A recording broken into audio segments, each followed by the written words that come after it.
आ जा बेटू। कौन है? क्लास लगने वाली है। ये कौन थी?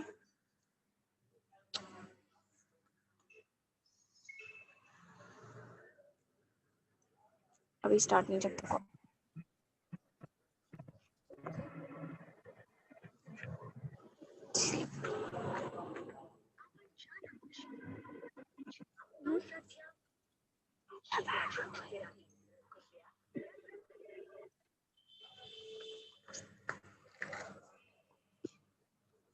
इसका भी कवर क्षेत्र एरिया से बाहर।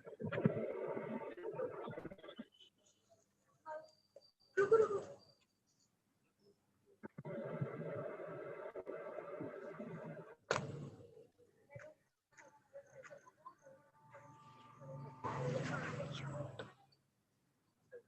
ठीक है।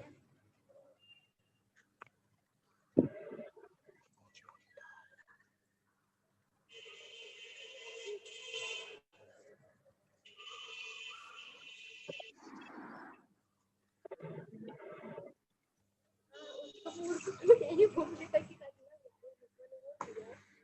ठीक है।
Good evening, everyone. Good evening, everyone. Am I audible?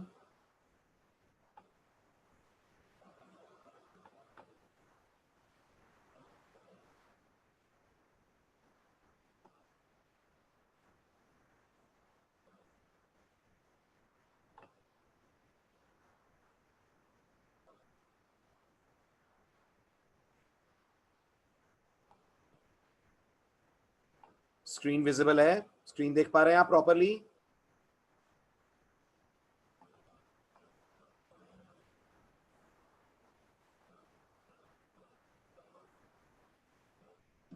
Okay, चलिए तो आगे बढ़ते हैं। अब जो लास्ट लेक्चर में आपने कोड लिखा था वो कोड एक बार मैं आपको और दिखा दूं, उस कोड के कंटेक्स्ट में आपसे कुछ बातें कर लूं और उसके बाद अपन आगे बढ़ते हैं और आज नेक्स्ट टॉपिक करते हैं डिस्कस।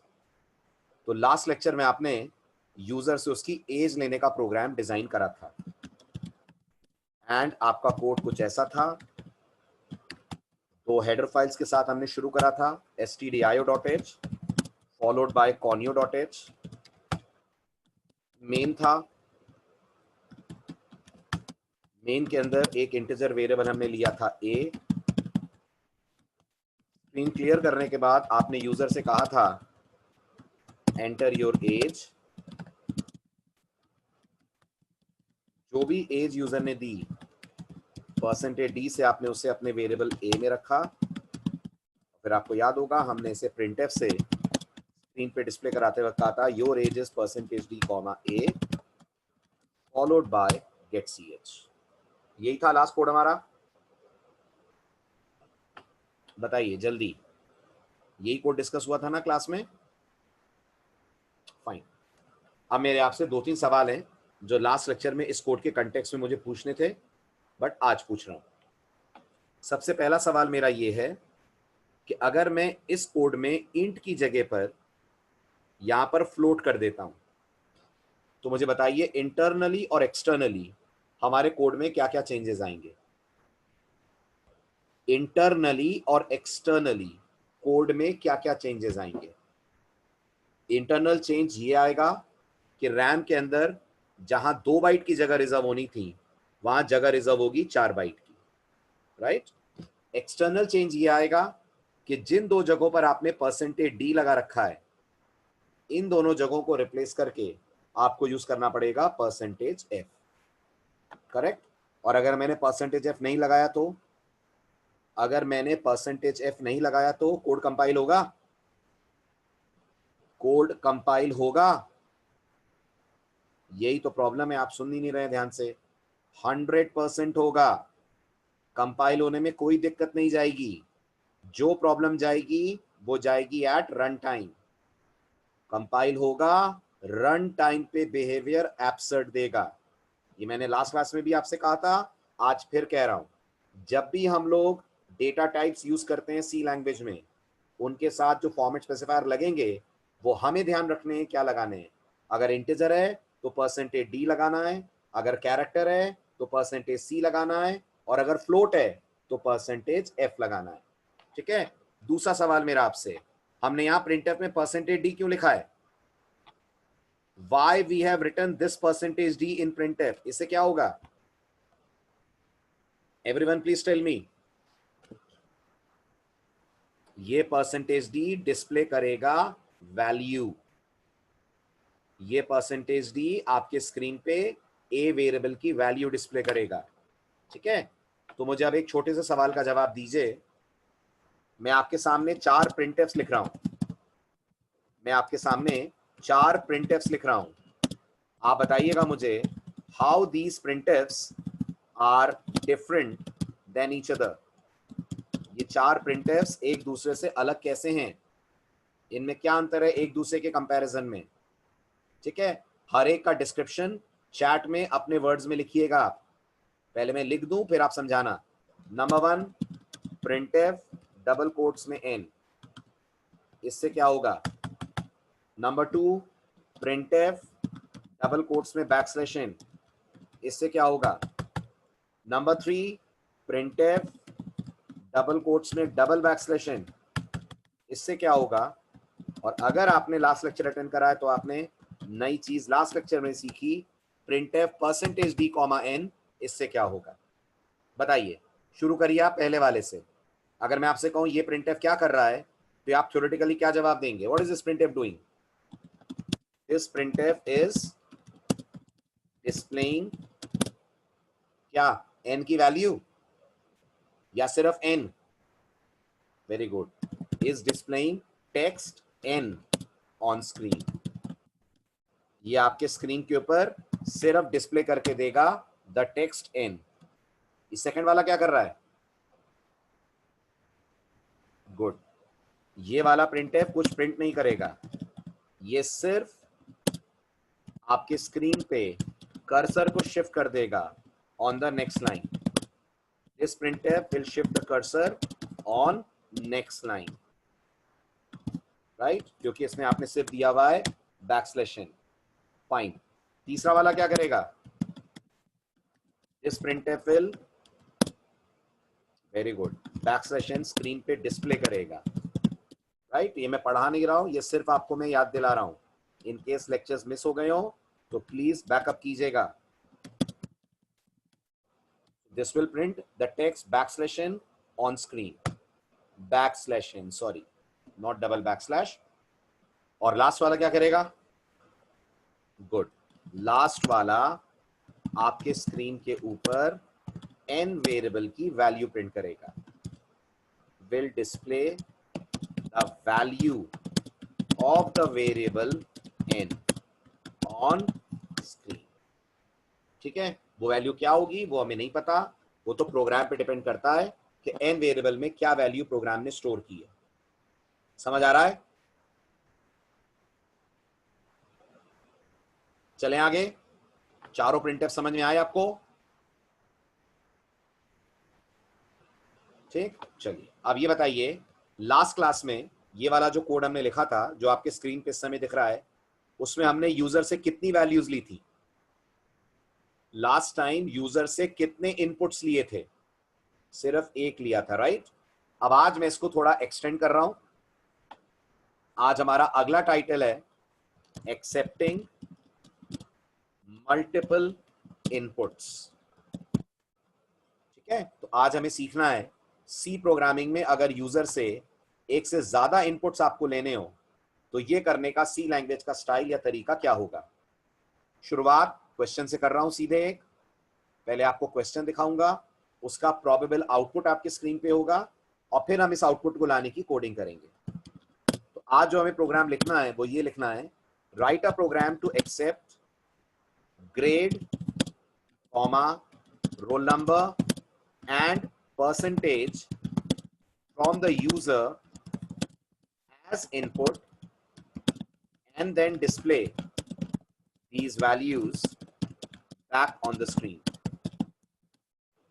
बहुत सिंपल, यूजर से आपको तीन चीजें लेनी है, उसका ग्रेड, उसका रोल नंबर और उसकी परसेंटेज, और ये तीनों लेकर स्क्रीन के ऊपर आपको वापस इन्हें डिस्प्ले कराना है, राइट। तो प्रोग्राम का सैंपल आउटपुट मैं आपको दिखा रहा हूं। प्रोग्राम सबसे पहले यूजर से बोलेगा enter your grade, right. User इस मैसेज को पढ़कर अपनी तरफ से अपनी ग्रेड देगा। लेट्स इमेजिन ग्रेड यूजर ने बी दी। जैसे ही वो बी देकर एंटर स्ट्राइक करे, प्रोग्राम यूजर से नेक्स्ट इनपुट मांगेगा and that will be enter your roll number. मान लीजिए यूजर ने रोल नंबर आपको दिया 24। फिर प्रोग्राम यूजर से तीसरा इनपुट मांगेगा विच इज परसेंटेज। मान लीजिए यूजर ने परसेंटेज दी 56.5। तो प्रोग्राम का जवाब आना चाहिए your grade is B, your roll number is 24 and your percentage is 56.5।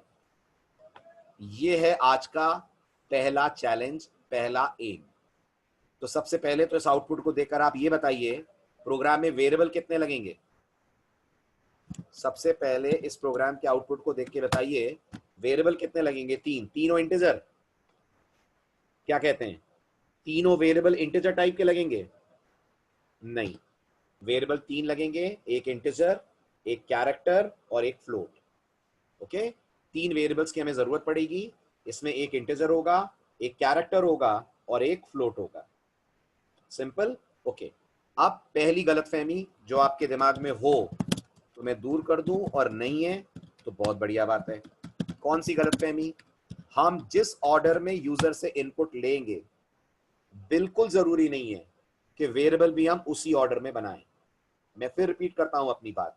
हम जिस ऑर्डर में यूजर से वेरिएबल लेंगे जरूरी नहीं है, हम इनपुट जिस ऑर्डर में लेंगे जरूरी नहीं है हम वेरिएबल्स भी उसी ऑर्डर में बनाएं। जैसे आप कोड के आउटपुट की तरफ देखिए और मुझे बताइए, हम सबसे पहले यूजर से क्या मांग रहे हैं? ये प्रोग्राम सबसे पहले यूजर से क्या मांग रहा है? ग्रेड। फिर क्या मांग रहा है? Roll number. और फिर क्या मांग रहा है? परसेंटेज। बट ऐसा कतई जरूरी नहीं है कि आप पहले कैरेक्टर, फिर इंटीजर और फिर फ्लोट बनाएं। आप किसी भी ऑर्डर में वेरिएबल्स को कर सकते हैं डिक्लेयर, चॉइस आपकी है। समझ आ रहा है? समझ आ रहा है? राइट। तो मैं प्रोग्राम के अंदर आकर सबसे पहले 3 वेरिएबल्स बनाऊंगा। एक मैंने डिक्लेयर करा आर के नाम से, एक कैर मैंने डिक्लेयर करा जी के नाम से, और एक फ्लोट मैंने डिक्लेयर करा पी के नाम से। ओके, इसके बाद हम स्क्रीन को करेंगे क्लियर। स्क्रीन अभी क्लियर क्यों हो रही है, शुरुआत में क्यों नहीं हुई? मैंने लास्ट क्लास में भी कहा था 1 या 2 लेक्चर की पेशेंस रखिए, मैं आपको बताऊंगा CLR हमने पहले क्यों नहीं लिखा। ठीक, अब आप ध्यान से देखें आउटपुट और मुझे बताएं, अगर मुझे ये चाहिए एंटर योर ग्रेड और इसके बाद प्रोग्राम पॉज होकर ग्रेड कैप्चर करे, तो ये हम कितने स्टेटमेंट्स में कर पाएंगे? क्या करना पड़ेगा इसको अचीव करने के लिए?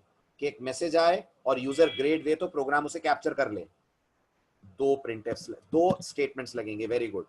पहला होगा प्रिंटफ में एंटर योर ग्रेड, ये हमारा पहला मैसेज होगा, करेक्ट। उसके बाद हम लोग लिखेंगे स्कैनफ, स्कैनफ में आएगा %C और %C के बाद एड्रेस ऑफ जी। क्या क्या ध्यान रखेंगे स्कैनफ लिखते वक्त? क्या क्या ध्यान रखेंगे स्कैनफ लिखते वक्त? मैंने 3 बातें बताई थी आपको, उम्मीद करता हूं आप भूले नहीं होंगे। पहली बात, फॉर्मेट स्पेसिफायर वही आएगा जो कैरेक्टर के लिए प्रिस्क्राइब्ड है, कैरेक्टर के लिए प्रिस्क्राइब्ड है %C।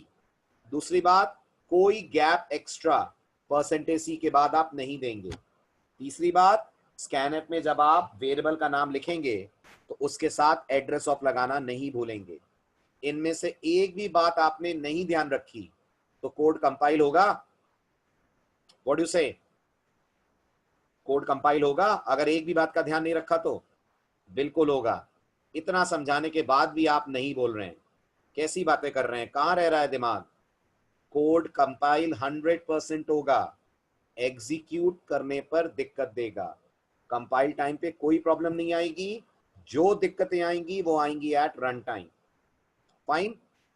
देन इसके बाद आप अगला प्रिंटफ लिखेंगे जिसमें यूजर से आप नेक्स्ट इनपुट मांगेंगे, that will be enter your roll number. जो भी रोल नंबर यूजर देगा %D के साथ आप उसे रख लेंगे अपने वेरिएबल R में, %D सॉरी, और फिर आप यूजर से मांगेंगे उसकी percentage by saying enter your percentage. जो भी परसेंटेज मिलेगी स्कैनफ %F से वो जाएगी P में। फाइन। अब मुझे बताइए ये जो लास्ट आउटपुट आपको दिख रहा है, ये 3 लाइनों वाला आउटपुट जिसे मैंने हाईलाइट करा है, ये आउटपुट लाने के लिए एक प्रिंटफ से काम हो जाएगा या 3 प्रिंटफ लगाने पड़ेंगे? एक से काम हो जाएगा या 3 प्रिंटफ लगाने पड़ेंगे? वेरी गुड, एक से काम हो जाएगा, 3 प्रिंटफ की बिल्कुल जरूरत नहीं है। करेक्ट। तो क्या लिखेंगे हम लोग, क्या लिखेंगे यहां पर? ये हो जाएगा प्रिंटफ डबल कोट्स में your grade is %C \n, your roll number is %D \n, and your percentage is %F। Double quotes बंद, उसके बाद कॉमा, और कॉमा के बाद क्या ध्यान रखेंगे?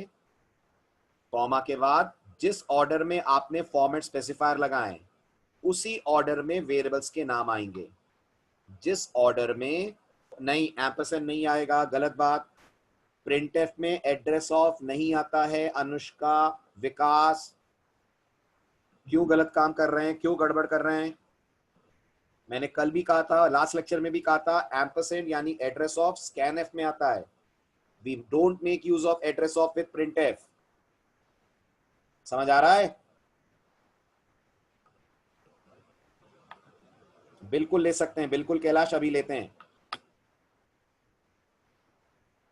ओके, तो ये हो जाएगा परसेंटेज सी के लिए जी, देन परसेंटेज डी के आर और परसेंटेज एफ के लिए पी। तो G comma R comma P semicolon और लास्ट में गेट सी एच।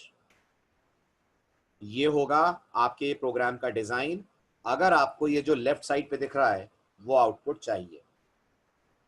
समझ आ रहा है प्रोग्राम? बताइए, कोड क्लियर है?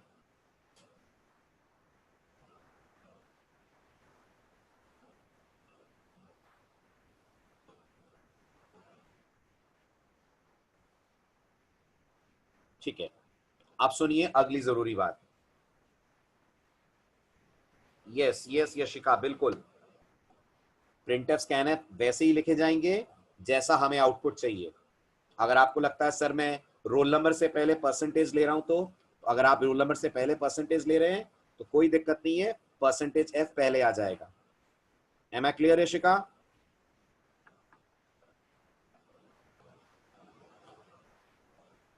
ठीक, अब ध्यान से मेरा अगला पॉइंट सुनिए सभी लोग, बी वेरी वेरी अटेंटिव।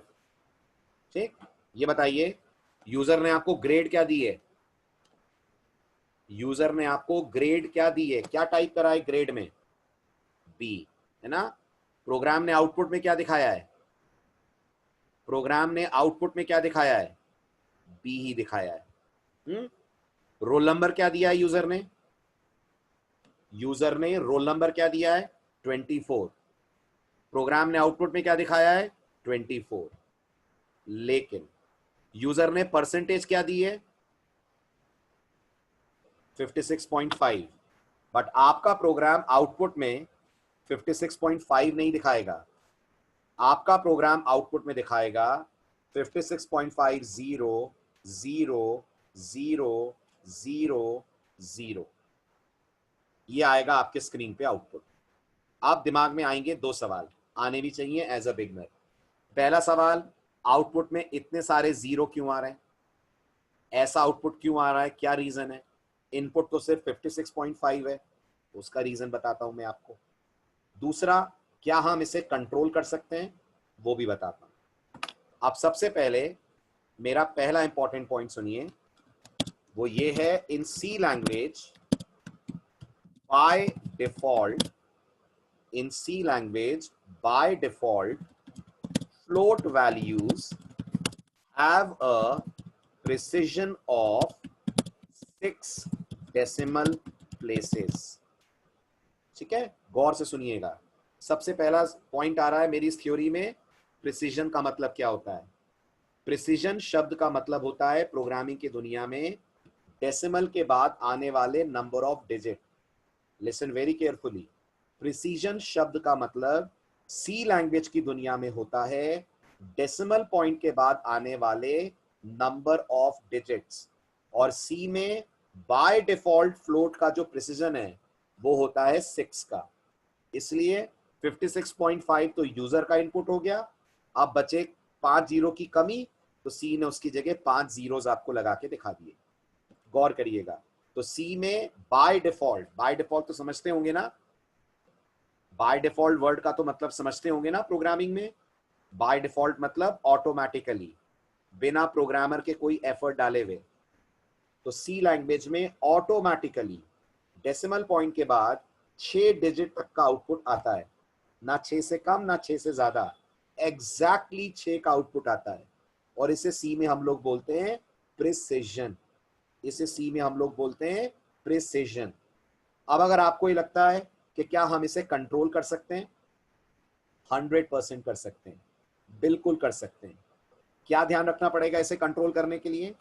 ध्यान आपको ये रखना पड़ेगा कि जब आप परसेंटेज एफ लिखेंगे, ध्यान से देखिए, in case we want to control it, in case we want to control it, then while writing then while writing percentage f in printf, जब आप printf में percentage f लिखेंगे, we must use the following syntax. एक नया syntax आपसे share कर रहा हूं आज. We must use the following syntax. syntax है, आप percentage लिखेंगे, यहां पर एक नंबर आएगा और यहां पर f आएगा. ध्यान दीजिएगा, ये जो नंबर आप यहां पे लगा रहे हैं, प्लीज ध्यान दीजिएगा, ये जो नंबर आप यहां पे लगा रहे हैं, ये नंबर कंपाइलर को ये बताएगा कि एज अ प्रोग्रामर आप कितने डिजिट्स का प्रिसीजन चाहते हैं. मैं फिर कह रहा हूं, this number will tell the compiler, this number will indicate to the compiler that how many digits we want after the decimal point. This is what this particular number is going to inform the compiler. This is what this particular number is going to inform the compiler. तो अब आप मुझे बताइए, अगर मैं चाहता हूं output ये ना आए, ओके, हमें आउटपुट ये नहीं चाहिए, हम चाहते हैं आउटपुट सिर्फ 56.5 आए या 56.50 आए, चलिए, तो मुझे आउटपुट लाने के लिए क्या करना पड़ेगा? कैन यू टेल मी, कहां चेंज होगा और क्या चेंज होगा? वेरी गुड, मुझे चेंज करना पड़ेगा प्रिंटएफ में, मुझे चेंज करना पड़ेगा प्रिंटएफ में. और क्या चेंज करना पड़ेगा? जहां लिखा हुआ है मैंने परसेंटेज एफ, जहां मैंने लिखा हुआ है परसेंटेज एफ, वो हो जाएगा परसेंटेज .2f. बहुत ध्यान से देखिएगा, बच्चे जल्दबाजी में इस पॉइंट को भूल जाते हैं. ये पॉइंट बहुत इंपॉर्टेंट है. इन दोनों में बहुत बड़ा फर्क है सी में. ध्यान से देखिए, किन दोनों में, percentage 2f versus percentage .2f. They both are different, they both are different, right? दोनों एक जैसे नहीं है. So make sure हमने ये नहीं लिखा है, right? We have written this, we have preferred this one. And what is this telling the compiler? ये बता रहा है after decimal point, after decimal point, we want only and exactly, ना कम ना ज्यादा, 2 digits. समझ आया? Are you getting this? तो ये वाला जो हमारा प्रिंटएफ है, ये प्रिंटएफ हमारे लेवल पे हमें करना पड़ेगा change. Instead of writing just percentage F, हम लिखेंगे परसेंटेज .2f. बताइए, समझ आई बात? समझ आई बात? आई? ठीक. अब जब मैं आपको प्रिंटएफ पहली बार पढ़ा रहा था, तो मैंने आपको प्रिंटएफ का फुल फॉर्म बताया था, याद कीजिए, प्रिंटएफ का फुल फॉर्म बताया था मैंने आपको. क्या होता है बताइए? What is full form of printf? Full form of printf is print formatted. और ये जो आपने आज पहली बार करा है ना, इसी को सी लैंग्वेज में हम बोलते हैं, इसी को सी लैंग्वेज में हम बोलते हैं फॉर्मेटिंग करना. ये जो आपने करा है, इसी को सी में बोलते हैं फॉर्मेटिंग करना. This is called formatting the output. Formatting करना मतलब अपनी जरूरत के मुताबिक आउटपुट को चेंज करना. तो आज आपने पहली बार सी लैंग्वेज का जो डिफॉल्ट स्टाइल है आउटपुट दिखाने का, उस स्टाइल को अपने लेवल पे चेंज करा है.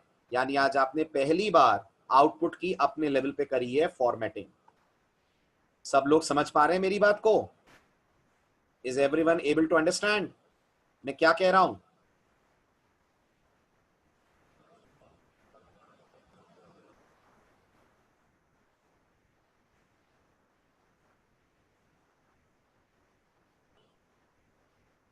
राइट।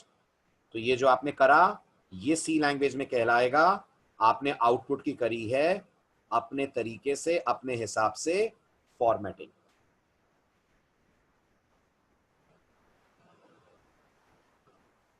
परसेंटेज 2f मैं बताऊंगा अनुष्का क्या करेगा, वो स्क्रीन पे विड्थ लिमिट कर देता है, ये हम आगे पढ़ेंगे।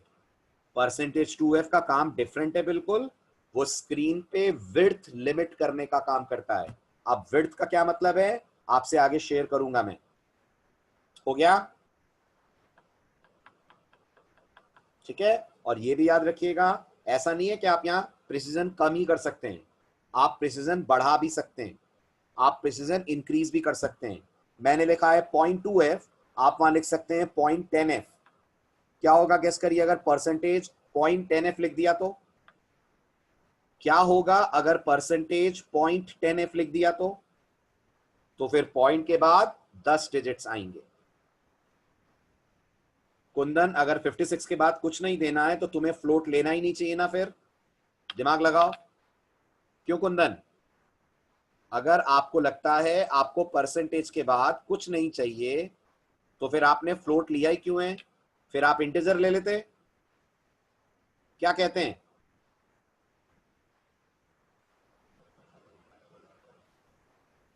है ना?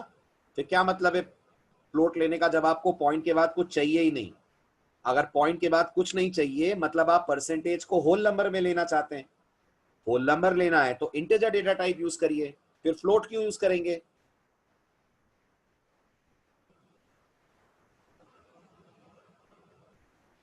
बताइए, सब लोग समझ रहे हैं? चलूं आगे। कितने भी दे सकते हैं कैलाश, कोई अपर लिमिट नहीं है। वो हर कंपाइलर का अपना रूल होता है, जितने कंपाइलर सपोर्ट करे। राइट, 48 तक हर कंपाइलर करता है, 48 डिजिट तक तो हर करता है, उसके आगे भी करने वाले कंपाइलर्स हैं। ठीक है, चलूं आगे।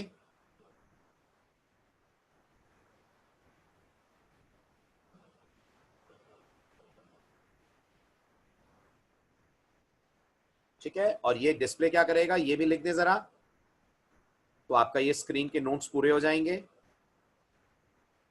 ये वाला क्या करेगा, कितने डिजिट्स दिखाएगा?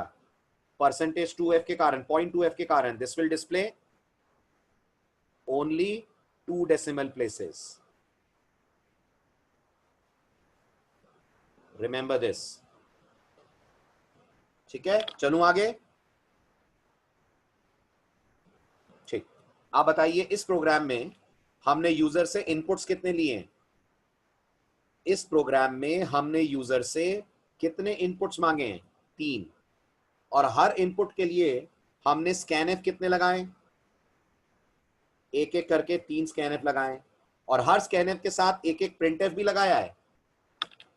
हर स्कैनएफ के साथ अगर आप ध्यान से देखें तो हमने एक प्रिंटएफ भी लगाया है। यानी अगर आप क्लोजली वॉच करें तो मेरे प्रोग्राम में जो 6 लाइनें जो आपके सामने मैंने हाईलाइट करी हैं, 6 लाइनें ये इनपुट लेने का काम कर रही हैं। करेक्ट? यस और नो? सही बोल रहा हूं? अब जो काम आप इन 6 लाइनों से कर रहे हैं, जो काम आप इन 6 लाइनों से कर रहे हैं, वो काम आप आराम से 2 लाइन से भी कर सकते हैं। वो काम आप सिर्फ 2 लाइन से भी कर सकते हैं। कैसे? एक ही स्कैनएफ में आप यूजर से ले सकते हैं मल्टीपल इनपुट्स। एक ही स्कैनएफ में आप यूजर से ले सकते हैं मल्टीपल इनपुट। अभी हम हर एक इनपुट का एक स्कैनएफ लगा रहे हैं, अब हम लोग एक ही स्कैनएफ में तीनों इनपुट्स कैप्चर कर लेंगे। समझ आ रही है मेरी बात? राइट? तो अब अगला टॉपिक हम डिस्कस करने जा रहे हैं,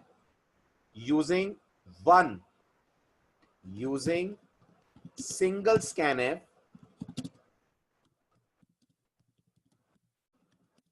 for accepting multiple inputs. For accepting multiple inputs. अगर हमें यूजर से मल्टीपल इनपुट्स चाहिए हो तो हम एक सिंगल स्कैनएफ लगा के भी मल्टीपल इनपुट्स लेने का काम कर सकते हैं, और वो हम देखने जा रहे हैं अब हम कैसे करेंगे। तो देखिए ध्यान से, हेडर फाइल्स सेम रहेंगी, stdio.h, conio.h, they both will remain same. ठीक, उसके बाद मेन आएगा, मेन के अंदर एज यूजुअल तीनों वेरिएबल्स बनेंगे, int R, char g, float p, as usual screen clear होगी। इसके बाद आप यूजर से बोलेंगे printf enter your grade, okay, comma, roll number and percentage. ये मैसेज आप यूजर को फ्लैश करेंगे, ओके। जिस ऑर्डर में आप इनपुट चाहते हैं, याद रखिएगा प्रिंटफ में मैसेज उसी ऑर्डर में आपको देना है। मैं चाहता हूं पहले ग्रेड लूं, फिर रोल नंबर लूं, फिर परसेंटेज लूं, तो मैंने इनपुट इस ऑर्डर में यूजर से डिमांड करा है। इसके बाद आप मेंशन करेंगे करस्पॉन्डिंग स्कैनफ, राइट। अब बहुत ध्यान रखते हुए स्कैनफ में आप लगाएंगे फॉर्मेट स्पेसिफायर, बिल्कुल उसी ऑर्डर में जिस ऑर्डर में इनपुट्स मांगे गए। तो बताइए सबसे पहले क्या मांगा है? ग्रेड मांगा है। ग्रेड के लिए क्या आएगा? परसेंटेज सी। इसके बाद याद से, ध्यान से सुनना, याद से आप एक स्पेस बार देंगे, राइट। अगर आप गौर करके मेरी बात सुन रहे हैं तो मेरी दो बातें आपको कॉन्ट्राडिक्टरी दिखेंगी। मैं अभी आपसे बोल रहा था 2 मिनट पहले कि अपन स्कैनर में स्पेस नहीं देंगे, और अब मैं आपको बोल रहा हूं देंगे। वो केस था सिंगल वैल्यू का, ये केस है मल्टीपल वैल्यूज का। जब मल्टीपल वैल्यूज लेनी है तो स्पेस देते हैं। अगर आपको लग रहा है सर स्पेस ना दूं तो, मैं स्पेस की जगह कॉमा लगा दूं तो, या मैं कुछ और सिंबल लगा दूं तो, मैं सबका जवाब दूंगा। पर जो पहले सही तरीका है वो सुन लीजिए। सही तरीका है, अगर आप मल्टीपल इनपुट्स ले रहे हैं तो दो फॉर्मेट स्पेसिफायर के बीच में एक स्पेस छोड़नी है। कितनी स्पेस बोली मैंने, सुना आपने? दो फॉर्मेट स्पेसिफायर के बीच में एक सिंगल स्पेस छोड़नी है, राइट। इसके बाद फिर space, percentage F, double quotes बंद, कॉमा। अब आप उसी ऑर्डर में वेरिएबल्स के नाम लिखेंगे एड्रेस ऑफ के साथ, जिस ऑर्डर में इनपुट्स चाहिए। तो address of G, comma address of R, comma address of P, क्योंकि आपने सबसे पहले ग्रेड मांगा है, फिर रोल नंबर, फिर परसेंटेज। और याद रखिएगा ये वाले जो कॉमास आपको दिख रहे हैं एड्रेस ऑफ और वेरिएबल के नाम के बाद, ये बहुत इंपॉर्टेंट हैं। ये नहीं लगाए तो सिंटेक्स एरर आएगी। सो बी वेरी क्लियर, आपको ये वाले कॉमास मिस नहीं कर देने हैं। इसके बाद फिर आएगा प्रिंटफ, जिसमें आप यूजर को एज यूजुअल कहेंगे your grade is percentage C backslash N, your roll number is percentage D backslash N, your percentage is percentage F, double quotes बंद, G comma R comma P. बताएं, समझ आ रही है मेरी बात? क्लियर हो रहा है? ठीक है। और इसके बाद लास्ट में एज यूजुअल आप देंगे गेट ch। तो अब मुझे बताइए कितनी लाइनों में काम हो गया? बताइए जल्दी से मुझे, ये प्रोग्राम कितनी लाइनों में अपन कर पाए? अगर आप इनपुट लेने की बात करें तो आप नोटिस करिए आपका प्रोग्राम 3 स्कैनफ की जगह काम कर पा रहा है using only 1 single scanf, which is much better than the previous one. लेकिन अब आपके प्रोग्राम का जो आउटपुट है, अब आपके प्रोग्राम का जो आउटपुट है वो गौर करिएगा, ऐसा बिल्कुल नहीं आएगा। अब आपके प्रोग्राम का आउटपुट ऐसा बिल्कुल नहीं आएगा जैसे पहले वाले का आउटपुट था। अब आपके प्रोग्राम के आउटपुट में सबसे बड़ा चेंज ये आएगा कि आप यूजर से तीनों इनपुट्स डिमांड करेंगे एक साथ। आप यूजर से तीनों इनपुट्स डिमांड करेंगे एक साथ। यानी अब प्रोग्राम का आउटपुट गौर कीजिए, कुछ ऐसा आएगा। अब प्रोग्राम एक ही बार में यूजर से ग्रेड, रोल नंबर और परसेंटेज तीनों देने को कहेगा। अब प्रोग्राम यूजर से एक ही बार में ग्रेड, रोल नंबर, परसेंटेज तीनों मांगेगा। यूजर को भी याद रखिएगा ये तीनों वैल्यूज प्रोवाइड करनी पड़ेंगी एक साथ। यूजर को भी याद रखिएगा ये तीनों वैल्यूज प्रोवाइड करनी पड़ेंगी एक साथ, और यूजर के पास इनपुट देने के दो प्रोविजंस होंगे। यूजर के पास इनपुट देने के दो प्रोविजंस होंगे। एक प्रोविजन वो हर वैल्यू के बाद स्पेस बार दे दे, और लास्ट वाली वैल्यू के बाद एंटर की स्ट्राइक कर दे। हर वैल्यू के बाद स्पेस बार दे दे, लास्ट वाली वैल्यू के बाद एंटर दबा दे। एक तरीका यूजर के पास इनपुट देने का ये होगा, ध्यान दीजिएगा। और इसके बाद प्रोग्राम आउटपुट दिखा देगा, your grade is B, your roll number is 24 and your percentage is 56.50। 56.50 इसलिए क्योंकि मैं मान रहा हूं यहां भी हम लोगों ने फॉर्मेटिंग कर दी है और परसेंटेज एफ की जगह लिख दिया है परसेंटेज .2f। एक तरीका यूजर के पास इनपुट देने का ये है जो आपको स्क्रीन पे मैं दिखा रहा हूं। इसी को चलाने का दूसरा तरीका एज ए यूजर आपके पास ये होगा, वो ये कि आप हर इनपुट के बाद एंटर स्ट्राइक करें। ध्यान दीजिए, तो बी दिया, बी के बाद एंटर दबाया, 24 दिया, एंटर दबाया, 56.5 दिया, एंटर दबाया, और फिर सारे आउटपुट्स आ जाएंगे। सात्विक प्रोग्राम आगे ही नहीं बढ़ेगा। अगर यूजर सिर्फ ग्रेड देकर एंटर कर दे, प्रोग्राम आगे नहीं बढ़ेगा। स्कैनएफ में अगर 3 फॉर्मेट स्पेसिफायर लगे हैं तो आपको हर हाल में इनपुट भी 3 डालने पड़ेंगे। यशिका लगा सकते हैं बिल्कुल बैकस्लैश, सभी लोग ये सोचते भी हैं, बट आप बुद्धि लगाइए थोड़ी सी। अगर मैं प्रिंटएफ में बैकस्लैश दे भी देता हूं, यहां पे बैकस्लैश लगाने की बात कर रहे होंगे ना आप? क्यों यशिका, सही समझा मैंने? बताइए, है ना? अगर आपको लग रहा है सर मैं यहां बैकस्लैश लगा दूं तो क्या होगा, अगर आप यहां बैकस्लैश लगा भी देंगे ना, तो देखिए आपको मैसेज में 3 लाइनें दिखेंगी, है ना? ये सब आपको अलग अलग रो पे दिखेगा। बट बुद्धि लगाइए, एज अ यूजर इनपुट तो अभी भी एक साथ देना पड़ेगा ना। ऐसा थोड़ी है कि ग्रेड के सामने ग्रेड इनपुट हो जाएगी। अगर आपको ग्रेड के बाद ग्रेड चाहिए तो प्रिंटएफ स्कैनएफ के अलग अलग पेयर्स लगाने पड़ेंगे। यशिका समझ आया? शॉर्टकट नहीं चल सकता। अपन ये नहीं सोच सकते कि सर आउटपुट पिछला वाला चाहिए लेकिन स्कैनएफ मैं एक ही लगाना चाह रहा हूं या चाह रही हूं। नहीं कर सकते, इम्पॉसिबल है। अगर पिछला वाला आउटपुट चाहिए तो स्कैनएफ भी आपको 3 लगाने पड़ेंगे। अगर इस वाले आउटपुट से सेटिस्फाइड है तो काम एक स्कैनएफ से भी अपन कर सकते हैं। बताइए, क्लियर हुई मेरी बात? डाउट दूर हो गया?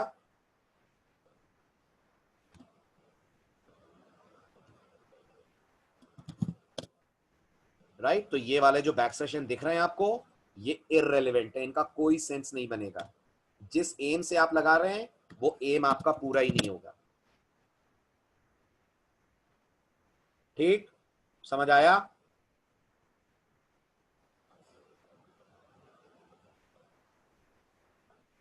सभी लोग बताएं, क्लियर हो गया? Everyone please answer.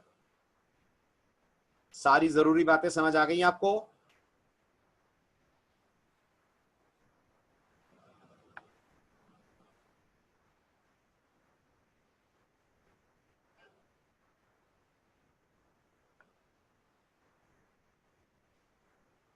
छह जीरो कुंदन, 6 0, 9 0 नहीं आते हैं। अगर यूजर ने परसेंटेज सिर्फ 56 दी तो आउटपुट आएगा 56.000000। क्लियर?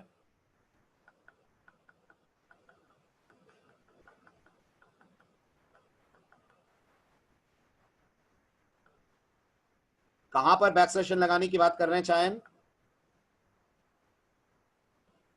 कहां पर बैक सेशन लगाने की बात कर रहे हैं?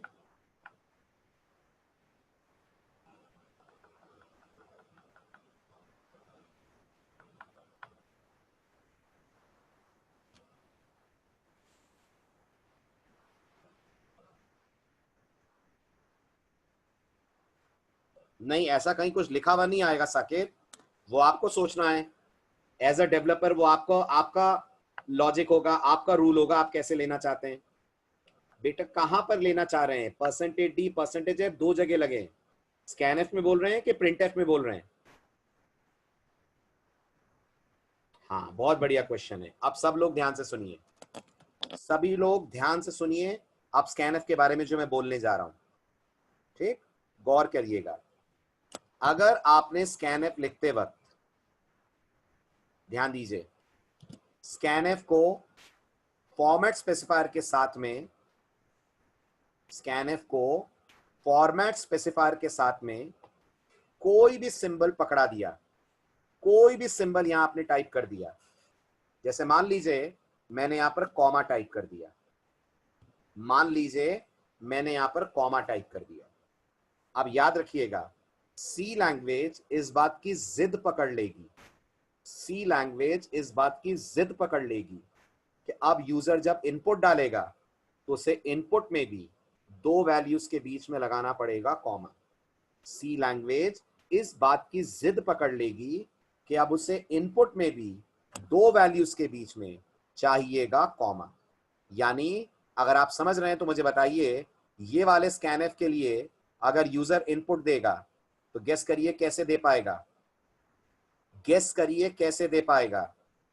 ये वाले स्कैनएफ के लिए अगर मैं आपको सैंपल इनपुट दिखाऊं तो यूजर के पास इनपुट देने का मात्र एक तरीका बचेगा, उसे देना पड़ेगा बी कॉमा, कॉमा ही चलेगा, कुछ और नहीं चलेगा, फिर 24 कॉमा, फिर 56.5, राइट। तो आपसे जो सिंबल दो फॉर्मेट स्पेसिफायर के बीच में टाइप हो गया, फिर इनपुट में भी सी वही सिंबल एक्सपेक्ट करती है। अगर आपने इसके अलावा कुछ भी टाइप करा कॉमा के अलावा इनपुट देने के दौरान, प्रोग्राम एब्सर्ट आउटपुट देकर बंद हो जाएगा, ना स्पेस चलेगी, ना एंटर चलेगा, कुछ नहीं चलेगा सिवाय कॉमा के। तो मैं इसको लिख देता हूं, ठीक है, ये बहुत इंपॉर्टेंट पॉइंट है। How the following scanf will behave. Font size बड़ा करा है मैंने ताकि आप अच्छे से इस पॉइंट को समझें। ये बात बहुत मामूली सी है, लेकिन बहुत कम लोग जानते हैं कि स्कैनएफ इतना पिक्यूलियर फंक्शन है सी लैंग्वेज में कि जो सिंबल आपसे लग गया फिर स्कैनएफ इनपुट में भी वही सिंबल मांगेगा, ठीक है। अब इसकी थ्योरी सुन लीजिए। The above scanf will only work properly if the user provides the inputs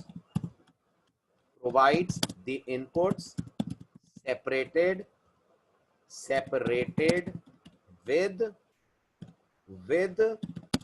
commas,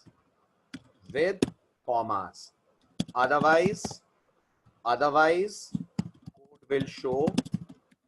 code will show absurd output, otherwise the code will show absurd output। Please याद रखिएगा इस बात को, इसलिए मैं आपको एक और वर्ड बोल रहा हूं, डोंट फॉरगेट दैट। अगर कोई पूछता है तो फिर ये क्या कहलाएंगे, ये जो कॉमास आपको दिख रहे हैं ये सी लैंग्वेज में क्या कहलाएंगे। तो जब ये कॉमास स्कैनएफ के साथ लगते हैं, ध्यान दीजिएगा, जब एज अ प्रोग्रामर आप यहाँ कॉमा स्कैनएफ के साथ लगाते हैं तो ये कॉमास सी की दुनिया में कहलाते हैं separator. Everyone please pay very close attention to this word. ये कॉमास सी की दुनिया में कहलाएंगे सेपरेटर। तो अब सी को सेपरेटर के तौर पे यही दो सिंबल्स चाहिएंगे आपके इनपुट में भी। एंड बाय द वे, इनको सेपरेटर क्यों बुलाते हैं, क्या आप मुझे आंसर कर सकते हैं? Why they are called separators in C language? These are called separators.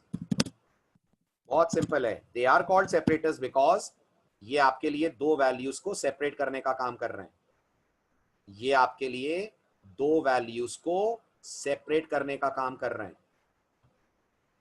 समझ आया?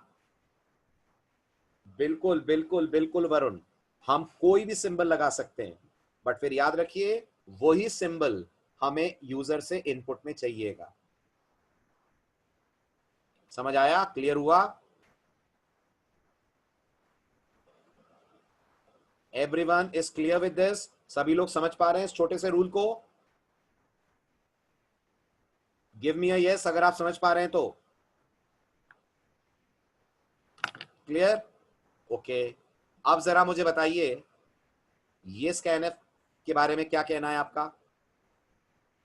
अभी मेरे से पूछा था किसी ने, ठीक, मुझसे पूछा गया था अगर हम \n लगा दें स्कैनएफ में तो क्या होगा। तो मैं आप लोगों के ऊपर ये डिसीजन छोड़ता हूं। आप मुझे बताइए अगर इसी स्कैनएफ में अब मैंने \n लगा दिया, then how will this scanf behave? Tell me. अगर यहां कॉमा की जगह मैंने लगा दिया \n या \t लगा दिया, ऐसा कर लीजिए चलिए, तो बताइए अब क्या करना पड़ेगा यूजर को इनपुट देते वक्त? Can anyone tell me? Very good. अब यूजर को दो वैल्यूज के बीच में टाइप करना पड़ेगा टैब। अब उसे हर दो वैल्यू के बीच में टैब देना पड़ेगा। तो अब इनपुट कैसे दे पाएगा यूजर? B24 56.5। क्लियर हुआ? Doubt solve? शविन आपका डाउट था, सॉल्व हो गया?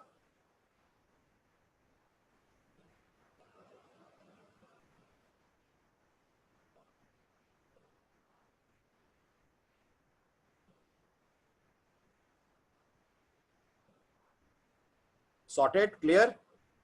ठीक है। और कई बार ये आदत फायदेमंद भी है, कई बार ये आदत फायदेमंद भी है। जैसे सोचिए हमें यूजर से टाइम लेना है, सपोज कीजिए हमें यूजर से टाइम लेना है, suppose we want accept date लेनी है, चलिए date from the user, right? तो सोचिए हम स्कैनएफ ऐसा लिख सकते हैं ना, फिर in this case we can write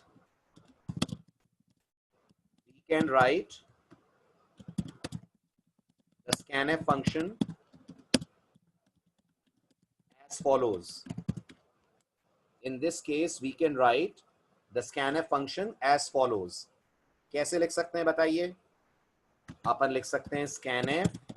अब इंडिया में डेट किससे सेपरेट होती है? इंडिया में डेट किससे सेपरेट होती है?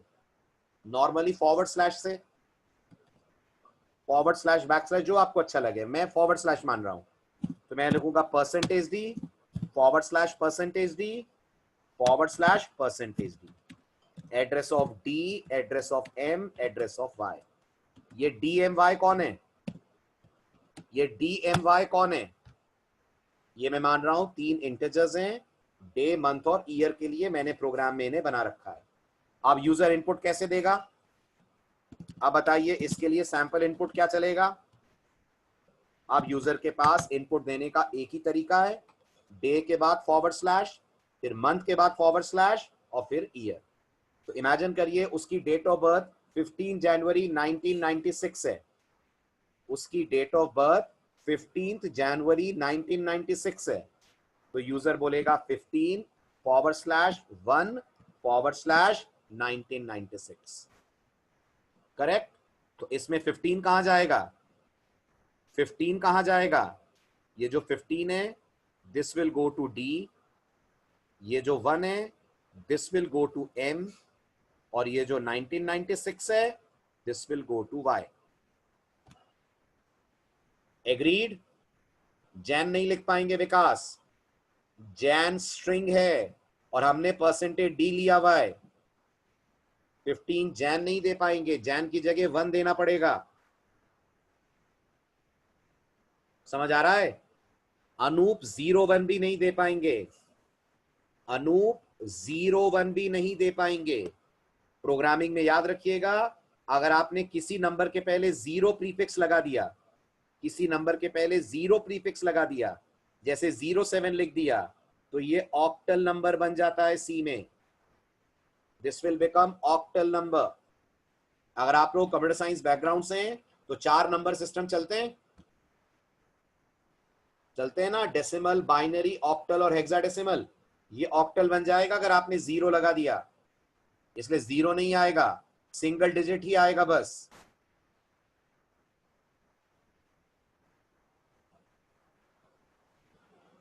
नहीं कुंदन, ये फिलहाल नहीं हो सकता।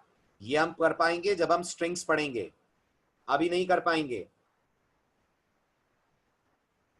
Exactly chain. On console window \n is enter. आपका एंटर दबाना \n ही है, आपका टैब दबाना \t है।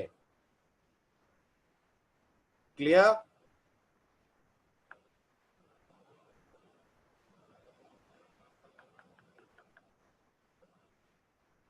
बात समझ में आई है चायन? Clear to everyone?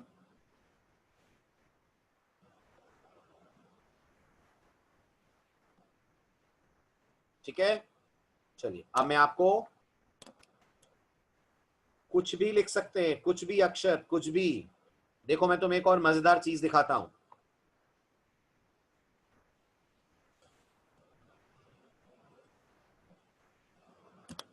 बताओ अक्षत, ये स्कैनर कैसे काम करेगा?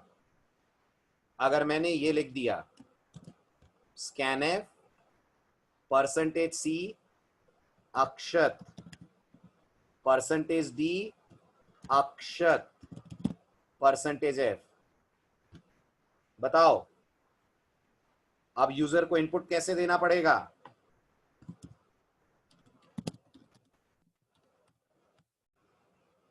बोलो बोलो जल्दी, समझ आ रहा होगा।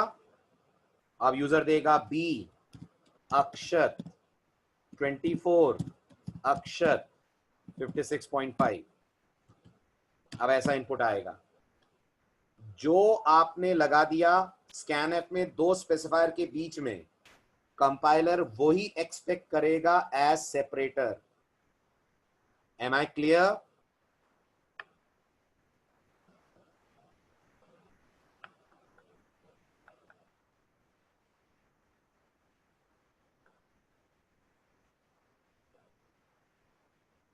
समझ आ गया सबको?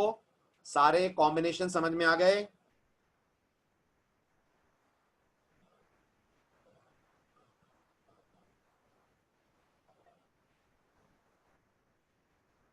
ठीक है, इसलिए अब आप मुझे बताइए, मैंने आपको स्पेस देने के लिए क्यों कहा है? मैंने आपको इसलिए कहा है स्पेस देने को क्योंकि नॉर्मली लोग जब इनपुट देते हैं, तो दो वैल्यू के बीच में प्रेफर करते हैं कि वो स्पेस डालें। जैसे आप याद करिए, आप कई जगहों पर अपना नाम और सरनेम लिखते होंगे, आप कभी भी अपने नाम और सरनेम में कॉमा नहीं लगाते होंगे, एम्परसेंड नहीं लगाते होंगे, आप जनरली नाम और सरनेम के बीच में स्पेस देते होंगे, देते हैं। तो ये लोगों की आदत होती है कि नॉर्मली वो दो वैल्यूज लिखते हैं तो बीच में स्पेस ही डालते हैं। इसलिए हम लोग यहां अगर स्पेस देंगे तो हमें इस स्पेस का डबल फायदा मिलेगा। हमें इस स्पेस का डबल फायदा मिलेगा। क्या डबल फायदा? यूजर स्पेस भी दे सकता है, input can be separated with space also, input can be separated with space also, और विद एंटर ऑल्सो। यूजर दो इनपुट्स के बीच में स्पेस भी डाल पाएगा और दो इनपुट्स के बीच में एंटर भी प्रेस कर पाएगा। कंपाइलर को दोनों ही वैलिड लग रहे हैं, कोई प्रॉब्लम नहीं है कंपाइलर को दोनों में से किसी से भी।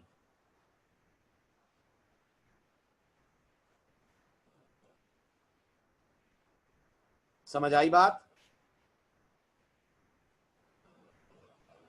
ठीक है, अब एक और बात सुन लीजिए, बहुत जरूरी।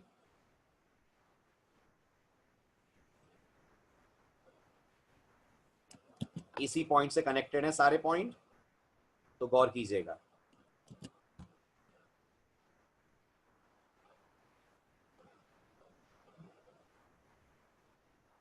रैम में जगह इंक्रीज नहीं होती है। मैं समझा नहीं कुंदन क्या कहना चाह रहे हैं। चंद्रकांत, अगर सिंबल रखना है वेरिएबल में तो कैरेक्टर डेटा टाइप लेनी पड़ेगी। सिंबल के लिए ही कैरेक्टर डेटा टाइप है। कैरेक्टर डेटा टाइप अल्फाबेट भी रख लेगी, सिंबल भी रख लेगी। कुंदन, मैं आपकी बात नहीं समझा।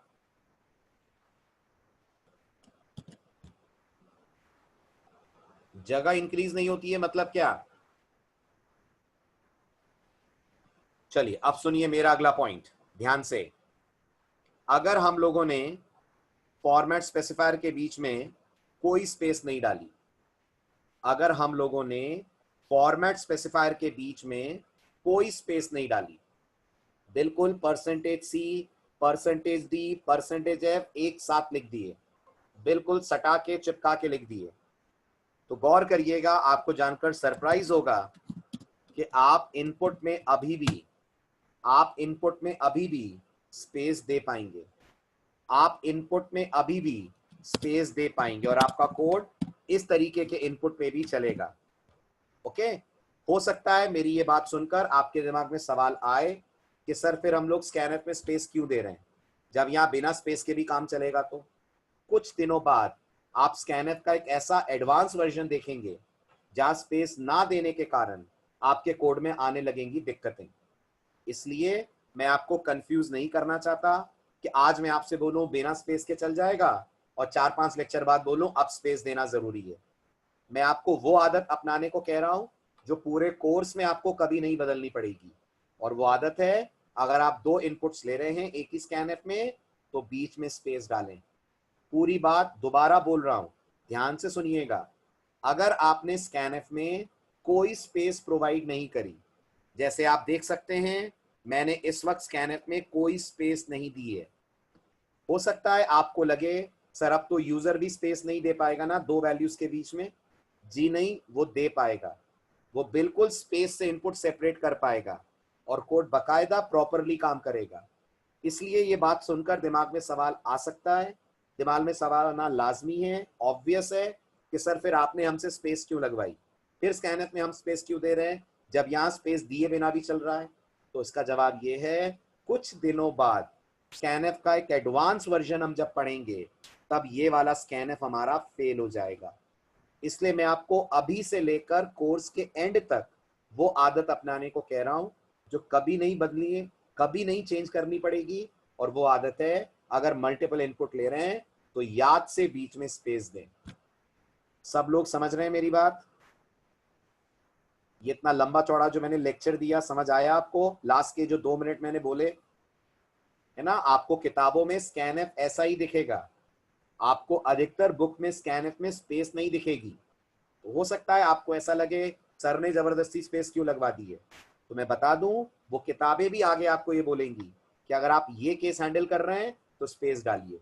वो कौन सा केस है, वो कौन सा स्पेशल केस है जहां स्कैनर स्पेस के साथ ही चलेगा, वो कुछ दिनों बाद आपके सामने आएगा। हुआ क्लियर? समझ आया? चलिए अब आप लोग स्क्रीनशॉट्स ले लीजिए। अगले लेक्चर में अपन करेंगे प्रैक्टिकल्स, और अगले लेक्चर में शुरू करेंगे फिर अपन अगला इंपॉर्टेंट पॉइंट जिसमें हम सीखेंगे वेरिएबल डिक्लेरेशन के रूल्स और डेटा टाइप। अब एक भी लेक्चर मिस मत करना, बहुत इंपॉर्टेंट बिल्डिंग ब्लॉक्स है जो अब स्टार्ट होंगे। अभी तक बिल्कुल जनरल और बेसिक सी चल रही थी, अब हम सी के इंपॉर्टेंट टॉपिक्स पे आएंगे, data types, operator, and then will start programming. Data type operator का एक लेक्चर भी मिस हो गया तो याद रखिएगा अगला लेक्चर 2 फीट ऊपर से निकलेगा सर के। इसलिए बिल्कुल रिस्क मत लीजिएगा, जब तक कोई इमरजेंसी ना हो प्लीज क्लास मिस मत कीजिएगा, क्योंकि आपके पीछे अभी कोई बैच नहीं है, बैकअप के लिए इंतजार करना पड़ेगा। फिर बैकअप बैकअप ही होता है, लाइव क्लास की बात कुछ और ही होती है। इसलिए मैं आप लोगों को एक दिन पहले बता रहा हूं, आने वाले 3 लेक्चर बल्कि आने वाले 4 लेक्चर बहुत क्रूशियल हैं, और वो लड़खड़ा गए ना फिर आपका प्रोग्रामिंग में मन ही नहीं लगेगा, और वो समझ में आ गए प्रोग्रामिंग इतनी अच्छी लगेगी कि आपको हमेशा लगेगा कि आप कोडिंग में बहुत कंफर्टेबल फील कर रहे हैं। इसलिए be very sure class miss नहीं करनी है आपको, और इन केस क्लास मिस हो जाती है तो आपके ग्रुप में बैकअप के लिए मेल आईडी दी गई है, उस मेल आईडी पे एक मेल ड्रॉप कर दीजिएगा, आपको बैकअप अरेंज करके मिल जाएगा। Clear everyone? ले लीजिए स्क्रीनशॉट्स फटाफट। This is page number 2। हो गया? हो गया हो तो डन लिखिएगा। Page number 3 done.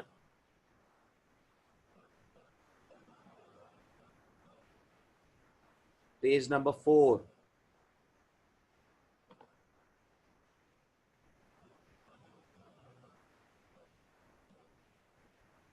Page number 5,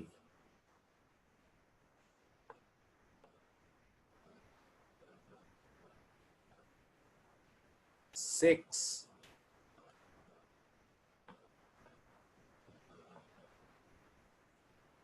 7,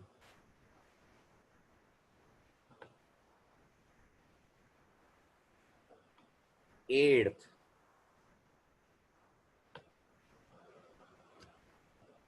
Shreya lexicographically मतलब अल्फाबेटिक। आपके मोबाइल फोन बुक में नाम कैसे आते हैं? आप अपनी मोबाइल फोन बुक को अगर चेक करें तो वहां नाम अल्फाबेट के बेस पर सॉर्टेड आते हैं ना, उसको प्रोग्रामिंग की दुनिया में लेक्सिकोग्राफिकली बोलते हैं।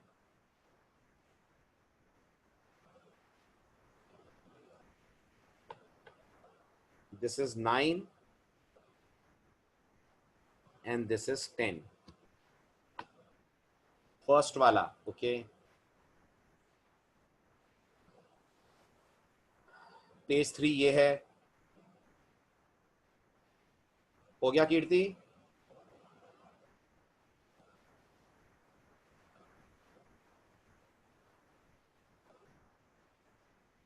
This is page 1। हो गया Pranay Kailash? Done. Page number 9, this is page 9।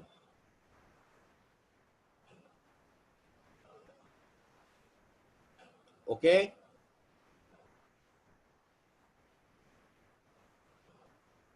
आइए परसों अपने टाइम पे परसों लेते हैं इससे आगे। राइट, चलिए बाय बाय, टेक केयर।